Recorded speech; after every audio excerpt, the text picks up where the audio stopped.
पश्चिम बंगाल में 4 चरण के मतदान हो चुके हैं। अब 5वें चरण के लिए 45 सीटों पर होने जा रहे मतदान के लिए चुनाव प्रचार चल रहा है।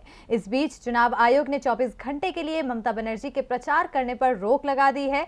इस बैंड पर जहां बीजेपी टीएमसी पर चुटकी ले रही है, तो वहीं टीएमसी ने भी चुनाव आयोग को आड़े हाथों लिया है। इसी के साथ ही कई और विपक्षी दल भी बीजेपी के साथ साथ चुनाव आयोग पर बरसने का मौका नहीं छोड़ रहे हैं। पश्चिम बंगाल चुनाव के रण को जीतने के लिए राजनीतिक दलों ने अपनी पूरी ताकत झोंक दी है।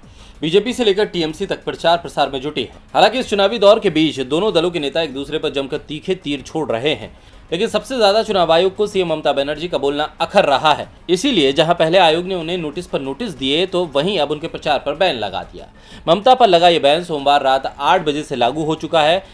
चुनाव आयोग के इस एक्शन के खिलाफ टीएमसी के कई नेताओं ने अपनी प्रतिक्रिया दर्ज कराई है। टीएमसी सांसद डेरेक ओब्राउन ने चुनाव आयोग की इस कार्रवाई पर प्रतिक्रिया देते हुए इसे लोकतंत्र का काला दिन बताया। उन्होंने एक वीडियो ट्वीट किया जिसपे वो इसे लोकतंत्र का काला दिन बता रहे हैं और कह रहे हैं कि जब आप हमें हरा नहीं सकते तो आप हम पर प्रतिबंध लगा रहे हैं। वहीं पूर्व केंद्रीय मंत्री और टीएमसी नेता यशवंत सिन्हा ने भी इस मुद्दे पर अपनी राय रखी। उन्होंने लिखा कि हमें हमेशा चुनाव आयोग की निष्पक्षता पसंद था।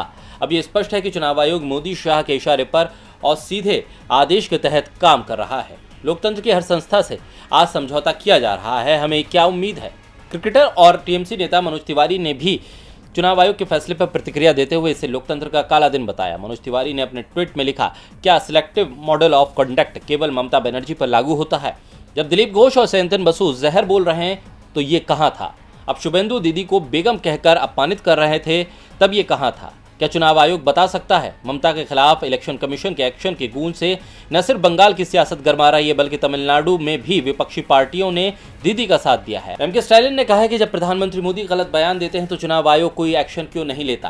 अब ममता के खिलाफ कोई कार्रवाई को लेकर विपक्षी दल उनके साथ आ गए हैं। इससे चुनावी माहौल के साथ सियासी पारा और गर्मा गया है। डीबी लाइव की रिपोर्ट।